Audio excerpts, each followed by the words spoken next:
എല്ലാവിധ ജ്ഞാനവും, അതായത് തത്വശാസ്ത്രം, മനഃശാസ്ത്രം, ഗണിതശാസ്ത്രം, പക്ഷിശാസ്ത്രം മുതലുള്ള സർവശാസ്ത്ര സാങ്കേതിക വിദ്യകളും ഒരു മനുഷ്യൻ എന്ന നിലയ്ക്ക് അവൻ സ്വന്തമാക്കിയാലും ഈ പ്രപഞ്ചത്തിന്റെ മേലുള്ള ആ മനുഷ്യന്റെ അറിവുപയോഗിച്ച് ഒരു മനുഷ്യൻ ഒന്നിനെ തിന്മയാണ്, തെറ്റാണ് എന്ന് പറഞ്ഞാൽ അവൻ മുന്നോട്ട് വെക്കുന്ന ആ തിന്മ, ആ തെറ്റ് എന്നും നിത്യമായ ഒരു തിന്മയോ നിത്യമായ ഒരു തെറ്റോ ആയിരിക്കുമെന്ന് നിർബന്ധമില്ല.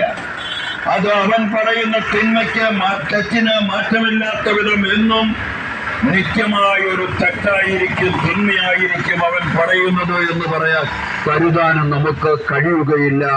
കാരണം മനുഷ്യൻ അവൻ പറയുന്നതും നിർക്കർഷിക്കുന്നതും നിർദ്ദേശിക്കുന്നതും എല്ലാം അവൻ പരിമിതിയിൽ നിന്നുകൊണ്ടാണ്.